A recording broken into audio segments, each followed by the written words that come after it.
Hey, welcome to another Raid Shadow Legends video. I'm Wood, and in this series, we're looking at two different accounts that we started at the same time on the same day, played the same way by a loveable knucklehead. That's me. I've been told that. You can believe it if you want to, or not. That's totally up to you. Anyway, one major difference between the two accounts. One is played with a monthly spending budget, the other is free to play. It's day 12. Let's check our progress.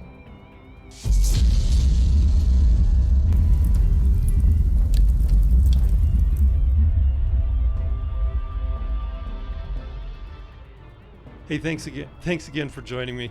So, like we do every day, same thing. The box around the free-to-play account will be kind of a greenish color, and that's so that you can keep track of when I switch back and forth between the two accounts. You'll be able to see if I'm on the free-to-play still, or if we go back to the budget account. And it's just so that I don't have to say it every single time, you know, which account I'm on. You'll be able to tell by looking at the screen. Just real quickly, I'll just share this little tip with you. If you're already logged in, and at the time when the kind of the reset happens for the day, when you get your daily login rewards, if you're already logged in and you know that you're getting energy that day and you don't want to have it stacked up on you all at once, just don't log into the daily login rewards. And then that way you can choose when to pick that energy up. And I don't like to have my energy bar completely full and then pick that up in addition. I like to work my energy all the way back down to zero before on a day when we're picking energy up. And I think it's a pretty significant amount of energy today, if I remember right. But if you open that box on the daily login rewards, if I was to accidentally click right here, I'm not going to do it. But if I was going to accidentally click right there, it would open up and then it would just add that energy to my energy pool. And I don't want to do that yet. So let's look at the new player rewards. So tomorrow we get a Yaizo, and he's an okay provoker, and he can actually put counterattack on anybody on the team. So he can put it on himself, but he can also put it on one of your allies. I've never built one, but his kit's not terrible. A lot of people think that he's terrible. I don't think he's terrible, but he may not be necessary in an account. But I think he's worth building up to at least a 5-star. And then it depends on what you pull and what you have. But I think he's an okay champion. And then we've still got the awards in the Adeline chase. Boots today. Let's take a look. I'm always so excited when we get boots because I want them to be speed, and hopefully these are. Let's see, what is it? Oh, I'm quivering with it. Okay, so attack percent isn't the worst, but then there's no speed substat, so that does have crit rate on them. I don't know. That's not ideal, but we get what we get.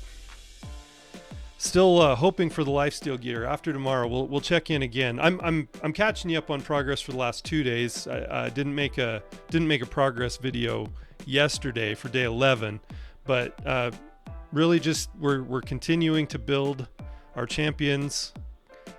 I just clicked past it, but Athel on the free to play is up to a level 60, and then we've got Taragi at level 50. Adeline at level 50 also. I think my next 5-star will be Stagnite, and then we'll go ahead and do Padma, and then probably Monk. I think we might leave Monk where he is for a little while because he's a 4-star now. We might leave him where he is. It's just about priority, and I want to have a team of 5-stars that can handle clan boss up to a certain level first, and then I'll start focusing on going to a level 60 on each of the main core team, these kind of 6 champions that I have. And on the budget account, you can see we've got Athel at 60, Taragi at 50 also. So we're really not that far behind on the free-to-play account. Just a little bit on power rating. You can see on the power it's 114,000 on the budget, and then if we go back to the free to play, yeah, we're at 98,000. So really close on budget, really close to the budget. on the free to play as far as the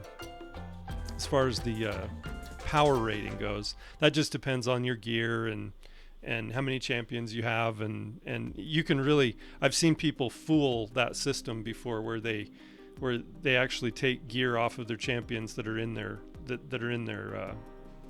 champion index, and they it makes it look like they're a weaker account than they actually are, and then you get blown away by them in arena because you assume that their power rating is, or their account has a low power, when really they have really good gear, but they only have it on the champions they're using in their team. It's kind of a sneaky way to get some wins on defense. I don't think it's really important in arena to get wins on defense. You can only degrade down certain levels if you really aren't active. If you're playing arena every day, we're in Silver 3 in Classic Arena right now, and I set a one-man defense. And I have not degraded because I've fought a certain number of battles during the day. In arena, your offensive battles kind of offset your defensive losses, and you can only lose a certain number every day that count against you. You can keep losing all day long, and you will if you've got a one-man defense, as I have set here. But if you're active, you're not going to degrade down levels until, unless you're just not fighting offensive fights. If you fight enough offensive battles, you're going to be fine, and you're going to stay pretty much in the tier where you're at. So it really just makes sense to just leave a one-man defense in and then be active. If you're not going to be active and you don't want to degrade, then you can set your toughest defense possible. Well, let's go in and let's do a fight. I'm not sure about that one for the free-to-play, but let's try it anyway. This one's going to be close. Neither team has a speed lead. I still don't have a speed lead yet. I'm not sure that I will for a while, which is fine. On offense, you want to go first. I think it's kind of the most important thing. There have been times, and in certain types of teams, they call them go second teams, and maybe in those teams you want to go second, or you're expecting to get hit first, or you can't build the speed. But it's so much easier to build enough speed to be able to try and go first. And a lot of people don't even really realize that. So Jaizo's kind of tanky there. Stagnite takes him out. And that Kale didn't hit very hard there. That's good. Okay, so Shaman, this is really her only use. When you get your Shaman, which I'm really hoping we're going to get daily login after the Jaizo. I'm really hoping that we get the daily login for Shaman, because that's the one that'll give us our lifesteal gear. At least I'm hoping that.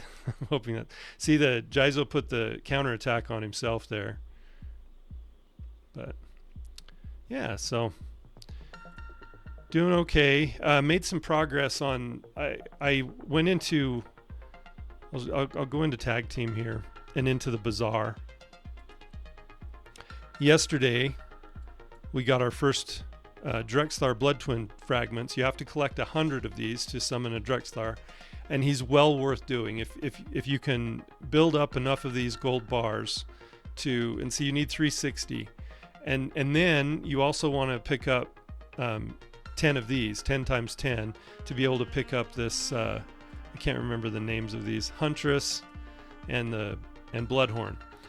Because those two are in your Broadmaw fusion, and they're the two that are not farmable. So in the Broadmaw fusion, I'll go back out of the bazaar, and I promise I'll come back. I know I go stream of consciousness every once in a while and forget where I started, but I promise I'll go back.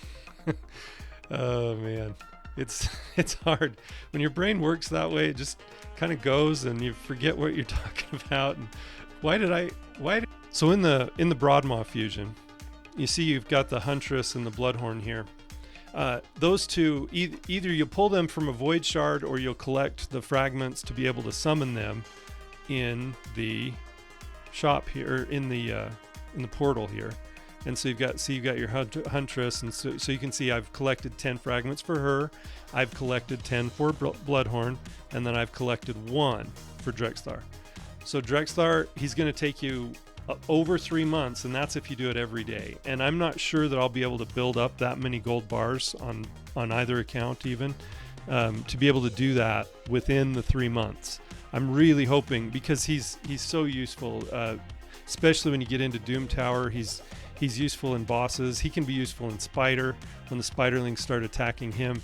Drexthar is really good because he has a passive where when he gets hit, he has a chance to apply HP burn to whoever attacked him. And it's a really, really cool passive. And on Spider, if you don't know this, on Spider, well, in any battle, actually, the way HP burn works is however many enemy have HP burn on them, it does damage to each of the enemy that has HP burn on them every time one of the enemy takes a turn. So the more enemy you have stacked up with HP burn, the more damage they take every time somebody takes a turn. And so it can be really useful in Spider. But yeah, and this passive for Drexthar has a 55% chance of placing an HP burn debuff for 2 turns on the attacker when hit. The champion's resistance increases by 10 for every enemy under HP burn debuff, stacks up to 50. So you can increase his resistance by 50 if it's on 5 enemies. So when he's in Spider, let's say all 10 Spiderlings hit him and they all have HP burn, he gets credit for 5 and gets resistance stacked up to 50 extra resistance, which is kind of one of those things that you sometimes forget about with his passive. But it's a really, really nice skill. The 55% books up to a 70% chance. So most of the time when he gets hit, that enemy is going to get HP burn. He does have to have accuracy for this to happen. So you do want to build some accuracy sufficient for wherever you're fighting. And you can look that up on hellhades.com to see how much accuracy or resistance the enemy might have, and then that will tell you, there's a calculator on there that will tell you how much accuracy as opposed to resistance you need. And Drexthar is really, really good, especially in the beginning of the game. He can really help you out. So when I started playing for the first time, I never bought the Drexthar fragments because I thought, well, I probably won't even be playing this game for that long, so why should I pick this up? It's going to take me more than 3 months, and I could be using those gold bars for something that's going to help me now. But it's really well worth it. If you think there's even a remote possibility that you might be playing 3 months from now, it's really worth it to get those Drexthar fragments. Anyway, I'll go back. I promised I wouldn't forget where I was. I'll go back into tag team here and into the bazaar. So as you win fights in tag team, you build up these gold bars that can be spent in the bazaar. And you see, you can get, if you have 1,200 of them, you can get an ancient shard. There's a cooldown every time you buy one of these things. The cooldown for Bloodhorn and Huntress is 24 hours, as is the cooldown for the Drexthar fragment that you can pick up each day. I have heard that people have built up, thousands of gold bars and then thought that they'd be able to go in and get all 100 of the Drexthar fragments in one shot. You can't do that. You can only pick one up per day. So it's worth it every time it comes up to if you have the gold bars to do it. It's really worth it. And as I keep working my way up in Tag Team Arena, I eventually on both accounts I will be able to pick at least one up per day. But it's hard to earn these gold bars when you're first starting out. Clan Boss. Let's talk about Clan Boss a little bit. I'm embarrassed by my lack of progress on Clan Boss, and I accidentally, I thought this is another thing to watch out for sometimes when you're doing your keys. You see, I've got one key here saved up. It's good to not fill the keys up. If you have 2, that means you're not on a cooldown to get another one. it's a 6-hour cooldown. See, I've got 20 minutes before I have another key, so I have to use that key within the next 20 minutes, or it's just gonna stagnate. There will be 2 keys there, and then the cooldown won't start again until I use one of the keys, and then it's a 6-hour cooldown before you get another key. Just in case you didn't know that either. But this morning when I first logged in, I accidentally used a key on hard difficulty on the free to play. So it was a kind of a wasted key, because on hard difficulty you need to score at least almost 3 million to be able to get this chest here. And I'm not really, I mean, the difference isn't that much between normal and hard, but I've been doing normal and then a 1 key on easy, so like 3 keys into normal and 1 key into easy. Really hoping to do better than that soon. I'm going to drop a key into normal here and get that started. And while we're watching that, I'm going to do the same thing on the budget account, just so that I don't forget. It's nice playing both accounts side by side. That's been one nice thing, that and to keep the test consistent also. I think it's also been nice. I've been doing mostly the same stuff at the same time every day, using my keys, whether and if my energy caps out, it caps out on both accounts, and so that's been kind of fair also. I think that's been important to kind of keep the experiment consistent. So it's not a perfect experiment because of the budget and because of RNG, but I think it's going to be helpful in showing people, if you spend this much, this is kind of what you can expect. Law of large numbers says that most of the luck is going to even out pretty much. I know there can be anomalies and stuff like that, but I'm really not expecting that. I'm hoping that things sort of even out, and so far they pretty much have. I'm almost 2 weeks in, and things have, I've noticed sort of some ebbs and flows in the luck, in the RNG, and so that's been kind of fun to witness and watch a little bit. I was only 100,000 damage short for 2 keying normal. So I'm just gonna have to drop another key into normal to be able to get the top chest, and then I can easily 1 key the easy, and so you're getting rewards there. Because this clan is really small, it's only my 2 accounts and I think 1 or 2 others that are actually hitting clan boss every day. So we're not doing enough damage to kill the clan boss every day as a clan, and so I'm only getting the 1 chest reward. And so hopefully pretty soon we'll be able to get into another clan that's actually, and then we'll move up also to get to a clan boss level that he's actually getting killed every day, and then we'll pick up the 2 chests each day. So I meant to, I know this can be bad in some places, so sorry. I didn't mean it that way. Please don't take offense. So yeah, we're just going through our clan boss here, and Athel's been doing some pretty good damage. Every time I get to a stage on campaign where I can't get past it or something, I level up some of her gear, and then usually we can get past that stage. But you can only do so much each day. You can only spend so much silver. You can only make so much silver with the energy that you have, and so you're kind of, we have a limited amount of energy each day, and I don't want to spend too many gems on energy this early, because when you spend gems on energy, where your energy is only capped out, I think I'm at 107 or 108 on both accounts.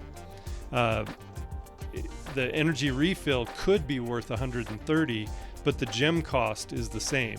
Whether I buy one with this account level or with my main account, for example, it's 40 gems to buy an energy refill.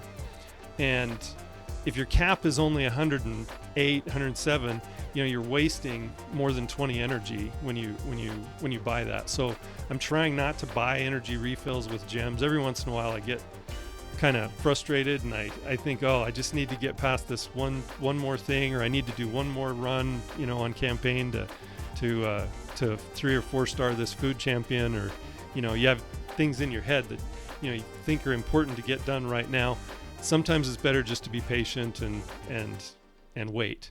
But that seems to be my weakness sometimes, is I get impatient, and games like this really take advantage of people who have problems with patience. So it's good to be patient. All right, let's see where we're at. Yeah, so one more key I'll have the normal one key, or the normal with 3 keys. I just wish I wouldn't have done that hard key, man. Anyway, that's tough. It's one day. None of this stuff is irretrievable. Another thing I wanted to talk about: spent time farming in campaigns. Spent some time farming in Palace of Arabia.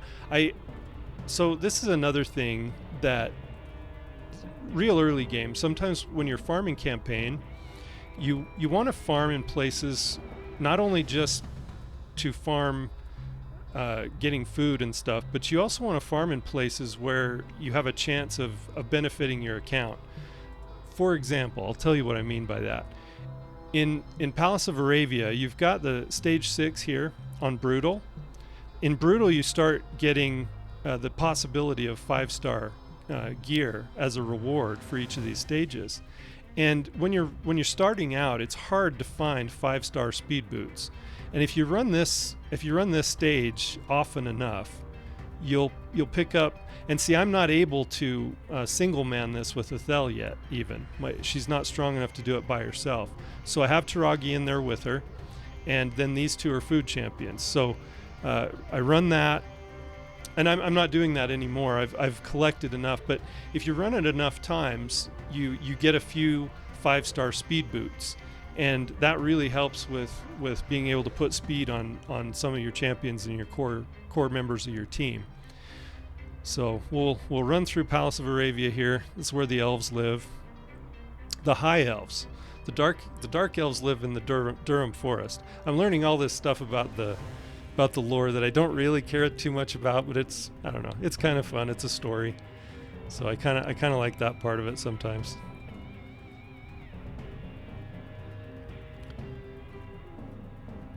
It's funny how long these campaign runs take. I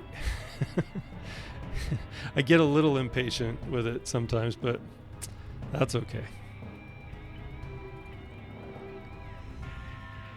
So Taragi has the reflect damage up, and I have actually seen enemies die when they have a little bit of health left, and they come hit him. They actually die as a result of that reflect damage. So I know it's working. It doesn't do much. So see, the reward here was a mystery shard, but every once in a while you do get a 5-star speed boot from this stage in Brutal. It's not the most common drop for reward, but it does happen. And if you can collect enough of those for your team when you're early starting out, it's really helpful for your speed. You can run Dragon, you can run thousands and thousands of energy in Dragon and not get any speed boots. And so it's really important, especially in the speed set. So if you can put 2 pieces of speed, so if you've got speed boots that level up to 40 when they're at level 60. So if you have the speed boots on, and then you have another speed piece, and it doesn't have to have speed on it, it still gives you a bonus of 12% speed. So that percentage applies to the base speed of the champion that you're dealing with. So, Ethel's got a pretty fast, especially for a rare, she's got a pretty fast base speed of 104. And if I move my head, so you can see that base, where my cursor is right there. Yeah, right there. So she has a pretty fast base speed of 104, so 12% plus that. So it usually works out to around 10 or 12 speed, depending on the speed of the champion. In this case, it'd be a little over 12. And so if I go on here, I can show you that that's true. If you click on Fitting Room, and then I hit this glove that doesn't have any speed on it also, you can see that would drop Ethel's speed by 13. And that's just because it would be breaking up the speed set. Okay, so the 2-piece set of speed, that would drop her speed by 13. So the speed set is important. The set itself is a stat of 13 speed. Now, obviously, if this glove had more speed on it, that would be even better. But I'm limited right now because I didn't get any lifesteal gear yet. But she's doing okay. She's got you can see that she's got a 182 speed right now, and that's pretty decent early game. You know, I for right now, I think that's a pretty decent speed for her. You want your early game, you want your debuffers, try and get them to around 200 speed. A speed booster, you'd want at least to 220 probably early game, and then everything just keeps getting faster after that. Although certain speed tunes of clan boss teams, things like that, they vary widely. So you want to pay attention when you're looking at speed tuning a clan boss team or whatever. You want to pay attention to I mean, the speed is just really, really important. So if you have the speed boots, even if they're common, when you're farming stage 6 of Palace of Aravia, they will be common speed boots. The 5-star though will give you 40 speed. I could increase her speed by 5 right now just by taking these speed boots up to level 16, and then the substats would be whatever they are. These are pretty low because it's a common piece. It only gets one roll into each of these substats, but a 5-star would be better. I don't have the silver right now where I feel comfortable just ranking up all these artifacts, and so eventually I will be replacing her speed boots. And the other place that you can farm in campaign to get gear that might be helpful for your account is the Valdemar Strait. So we'll go in here, I'll show you. On the Valdemar Strait, you also want to farm stage 6 for a while and pick up some 5-star lifesteal speed boots. Also very very difficult, it's not a drop that happens that often. But if you farm it often enough, you will get some. And it's an important thing to do, because for the lifesteal set, you need 4 pieces. You need to complete 4. And, if you have the speed boots, then you already have one of those taken care of.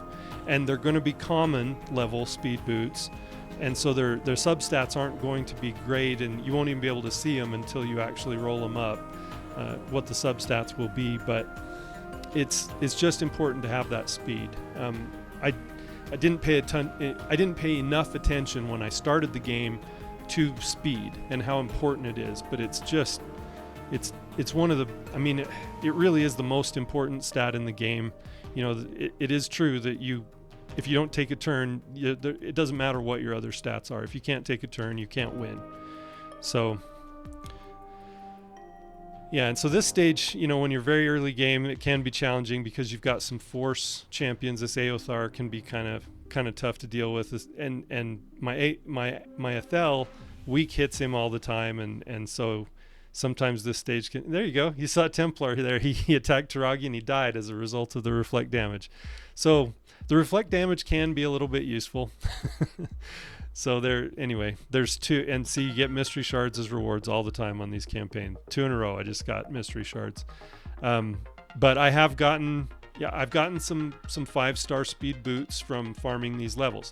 Then the next priority after you get finished with that will be to go on to the boss stage in stage 7 of Valdemar Strait, because that's when you can get the other pieces of lifesteal, and you might get an uncommon or a rare drop of lifesteal, and that's also really important early game to collect some lifesteal gear. And like I said, I didn't get the lifesteal gear that you normally get when starting a new account. I'm still hoping it'll come day after tomorrow, after I finish the Yaizo. I'm hoping that they'll still give us a daily login, a 7-day daily login with the lifesteal gear, but I don't know for sure if that's going to happen. So going to have to make our own luck here and get some other lifesteal pieces.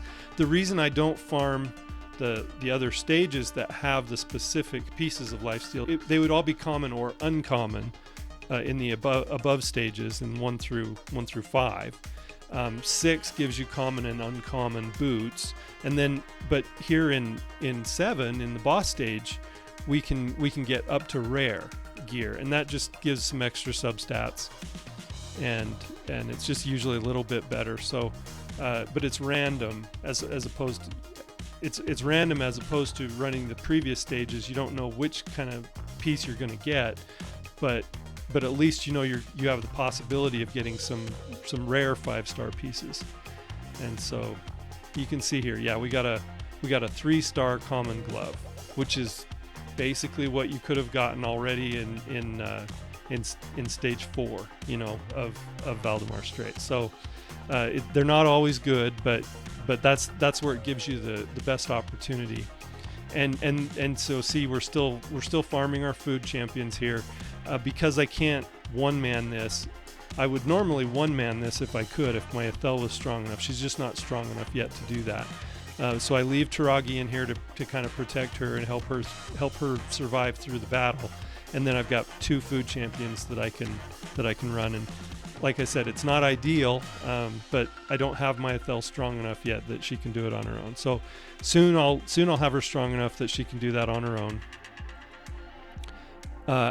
I did on the budget account, I was able to finish campaign on both the hard and brutal level. So I have 2 sacred shards. When you finish campaign on brutal, as well as hard, the reward is a sacred shard. And so I've got those 2 stacked up. My Ethel on my budget account is just a little bit stronger than the Ethel on the free to play. So and I'm capped out on energy. So I'm going to go in and do the same thing. I've been farming Valdemar Strait here on the budget. You can see I've got a couple of food champions in here with the Taragi. So still not, I don't think I'm strong enough. I haven't tried it in several hours, but I don't think my Ethel's strong enough on the budget account either to be able to one-man that.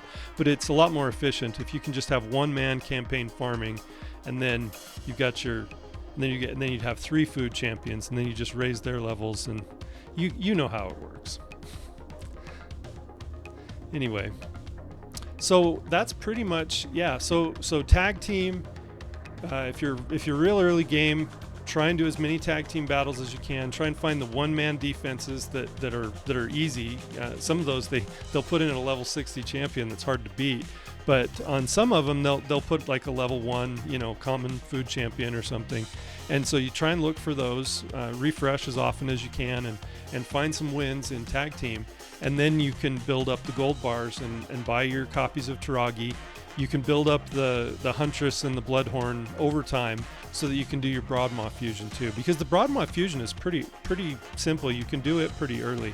I don't have the resources to build the Broadmaw right now. I'm not sure he's the most important on my account. I don't think I would put him in my clan boss team right now, but that, I don't know, maybe there's a strategy where that would be a good idea, but I've decided kind of not to do that.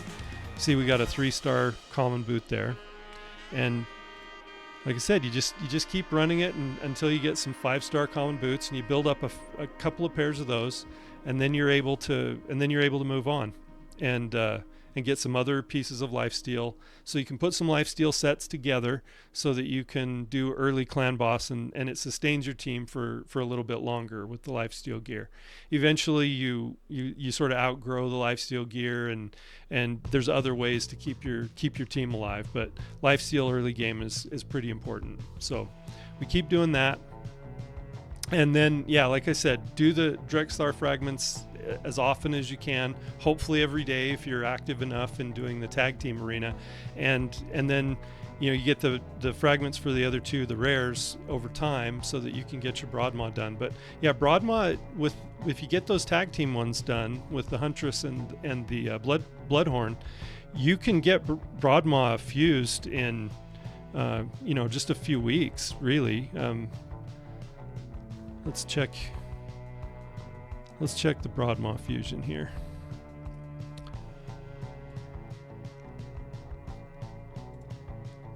See, so if you can, all these are farmable. All of these uncommons here that fuse into these other 2 rares, these are all farmable uncommons. So, and you can pick those up in the market also. A lot of times, let's click in and see if there's any. Yeah, I think Satyr is one of those. That is I think Satyr's one of them. That's a fusion. Let's go back in and look.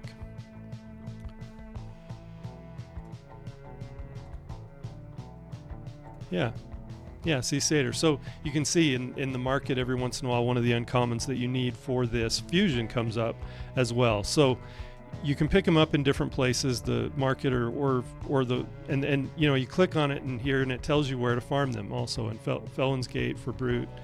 And it also, the red dot tells you if you have a copy of one. I have had copies of all of these, and I've been feeding them. Like I said, look, I've got 4 because I've been farming so much Palace of Arabia. I've got 4 of these. What's this guy named? I can never remember his name. Anyway, so you pick up the copies of them. You can fuse them into these 2 rares, and then the other 2 are from doing your tag team arena, and then you can get your Broadmaw. Broadmaw's a pretty decent reviver. He's got a freeze on his A1, and it's a 45% chance of placing. If you had Fearsome Presence on him, you could get that to 50, but I wouldn't do Fearsome Presence on Broadmaw. It's just not good enough, unless you put him in a stun set or something, but you wouldn't do that. He doesn't have an AoE hit. He only has one skill that does an attack, and it's his A1. But he's good to protect your team, and he can do this little increased speed on all allies to also. And then he's got this 2 random dead allies revive, and he puts block damage on them so that they can at least survive a turn, so that they can get back into the fight. So Broadmaw can be a pretty good reviver early game, and in your Lizardmen faction. And then there's a secret room in Doom Tower that requires you to use all epic Lizardmen. And so he can be really valuable in there also. And you can keep fusing Broadmaw as long as you keep getting copies of these 2 from Void Shards. And I would save them. That's something I've started doing on my main account. Every time I get a Huntress and every time I get a Bloodhorn, I save them in my vault, because you can fuse Broadmaw as many times as you want, and he's really good points in a champion chase event, you know, or even, you know, if you need points for a, you know, clan versus clan or something. But I save these 2 rares, and then if I pull these 2 rares, I save them as well. But they can always be fused, and you get points for them too. So it's pretty nice, and so like I said, I would save these if you can, and so that you can fuse Broadmaw as many times as you want. And then, you know, you can use him as a chicken, or now with the Epic Empowerment system, you could empower him, or you could fill up your Faction Guardians. And like I said the other day, if you saw that, I would fill Faction Guardians first. But you can fuse Broadmaw as many times as you want, and you could fill up your Faction Guardians with just Broadmaws if you're lucky enough to pull those other champions. The Huntress and the Bloodhorn, you can only get the fragments for them one time in the bazaar, in the tag team arena bazaar. And so once you're done getting 100 fragments here for Huntress and Bloodhorn, this changes to something else, and so you can only do that one time, and so the rest of the time you have to pull them from Void Shards. But you do pull them occasionally, and I would, you know, it's a good idea to save the copies of them for fusing Broadmaw in the future, because it does give you good points. So that's just a little tip there to save your Huntresses and save your Bloodhorns in the vault. They'll still have the little blue swirly symbol on their avatar, so you'll know they're part of a fusion, you know, so that you don't forget. See how, for example, I've got this Terex here that I've picked up copies of for the Wixwell fusion, and you can see this little swirly symbol there, and all of your Huntresses and your Bloodhorns will have that for the rest of the time you play the game, and it's helpful because so you don't forget. But I really like the points that you get from void epics for those champion chase events. It's really nice. The summon rushes, it doesn't give you any points, so don't do any fusions during summon rushes, but always save copies of fusion rares and uncommons so that you can do those fusions when those champion chase events come up. Okay, that's about all I have for today. If you have any questions or any comments or criticisms or whatever you have, you can leave it down in the comments below, and I'll take a look at it. And if you have any questions about early game, about how to play the game, or some strategies for different places where you're stuck in the game, put a comment in, and if I don't see it, somebody helpful will. Thank you for watching. I'm Wood, and I appreciate you.